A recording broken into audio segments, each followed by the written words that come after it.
مولا حسین مدینہ سے مکہ کی طرف جاتے ہیں۔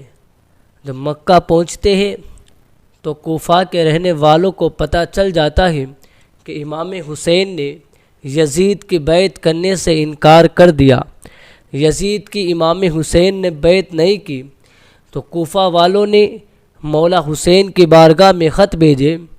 خط جب امام حسین کی بارگاہ میں آتے ہیں، امام حسین ان خط کو دیکھتے ہیں اور خط کو دیکھنے کے بعد یہ فیصلہ کرتے ہیں، اور وہ خط تقریباً 12,000 سے زائد وہ خط تھے۔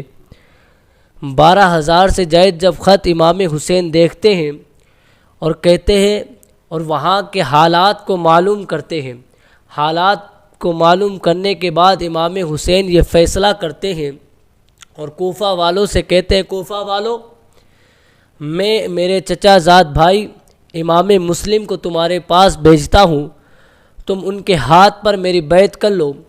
جب امام مسلم کو امام حسین نے کہا کہ آپ کوفہ چلے جائیں اور وہاں پر جا کر اپنے ہاتھ پر میری بیعت کروا لیں، جب امام مسلم اپنے دونوں شہزادوں کو لے کر کوفہ کی طرف جاتے ہیں، ان کے پہلے شہزادے کا نام محمد اور دوسرے شہزادے کا نام ابراہیم ہے۔ جب امام مسلم ان دونوں شہزادوں کو لے کر کوفہ کی طرف چلتے ہیں اور کوفہ پہنچتے ہیں، کوفہ پہنچنے کے بعد امام مسلم کوفہ والوں سے کہتے ہیں کہ آؤ اور میرے ہاتھ پر امام حسین کی بیعت کر لو۔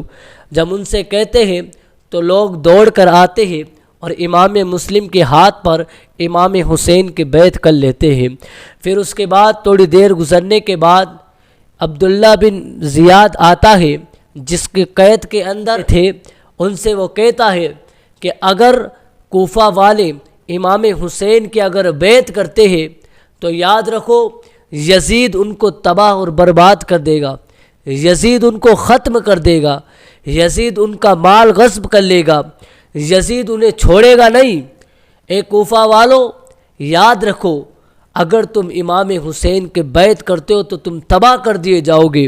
یہ بات ابن زیاد ان بڑے بڑے لوگ جو اس کے قید کے اندر تھے ان سے کہتا ہے۔ پھر وہ لوگ اپنی گھروں کی چھتوں پر چڑھ کر لوگوں کو ڈراتے ہیں اور یزید کا خوف ان کے دلوں میں ڈالتے ہیں اور کہتے ہیں کہ اگر کوئی بندہ امام حسین کی بیعت امام مسلم کے ہاتھ پر کرتا ہے تو یاد رکھے یزید کے ہاتھ سے وہ بچ نہ پائے گا، یزید انہیں تباہ اور برباد کر دے گا، انہیں ہلاک کر دے گا، انہیں ختم کر دے گا۔ جب یہ بات کوفہ والوں کو وہ بڑے بڑے لوگ اپنی چھتوں پر چڑھ کر ابن زیاد کے کہنے پر وہ ان کے دلوں میں یزید کا خوف ڈالتے ہیں تو وہ لوگ ڈر جاتے ہیں اور گھبرا جاتے ہیں اور امام مسلم کو چھوڑ کر جانے لگتے ہیں۔ غروب آفتاب تک 12,000 میں سے تقریباً 500 لوگ بچے تھے۔ پھر غروب آفتاب کے بعد وہ تمام لوگ بھی تھوڑی دیر کے اندر چھوڑ کر چلے جاتے ہیں۔ پھر امام مسلم تنہا رہ جاتے ہیں۔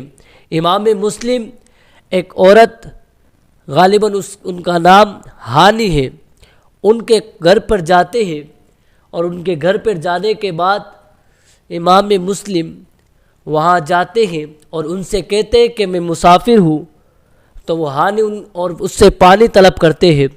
پانی جب وہ ہانی دیتی ہے اور دینے کے بعد وہ امام مسلم کو ایک مسافر سمجھ کر ان کے لیے اپنا حجرہ خالی کر دیتی ہے، اپنا کمرہ ان کے لیے خالی کر دیتی ہے اور امام مسلم وہاں پر قیام فرماتے ہیں۔ امام مسلم جب وہاں پر قیام فرماتے ہیں تو یزید کی فوج کا وہ جلاد ابن زیاد وہاں پر آتا ہے اور کہتا ہے، ہانی یاد رکھ اگر تو نے امام مسلم کو اگر قیام کرنے کے لیے، اگر رہنے کے لیے اگر تو نے امام مسلم کو اگر جگہ دی تو امام مسلم وہاں سے چلے جاتے ہیں اور وہاں سے چلے جانے کے بعد وہ ایک عورت کے گھر کے اندر جاتے ہیں اور وہاں اس سے کہتے ہیں کہ اب میں مسافر ہوں اور مجھے پانی دیجیے۔ امام مسلم جب کہتے ہیں کہ مجھے پانی دیجیے، وہ عورت پانی دیتی ہے اور ان کے لیے کمرہ خالی کر دیتی ہے اور قبرہ خالی جب وہ عورت کرتی ہے تو اس عورت کا بیٹا ابن زیاد کا چیلا تھا، وہ ابن زیاد کو خبر دیتا ہے کہ امام مسلم میرے گھر پر ہے۔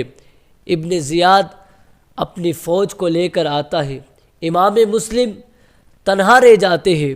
امام مسلم جب وہاں سے نکلتے ہیں اور وہاں سے نکلنے کے بعد ایک مسجد کے اندر چلے جاتے ہیں، مسجد کے اندر جانے کے بعد امام مسلم وہاں پر رہتے ہیں، اور مسجد سے جب نکلتے ہیں تو انہیں راستے کا پتہ نہ تھا، انہیں راستے کا پتہ نہیں تھا، اور ابن زیاد نے ان کی گرفتاری کے لیے تمام شہر کے اندر، تمام کوفہ کے اندر لوگوں کو تمام کوفہ کے اندر اس نے کھڑا کر دیا کہ جہاں بھی تمہیں امام مسلم ملے ان کو گرفتار کر لو۔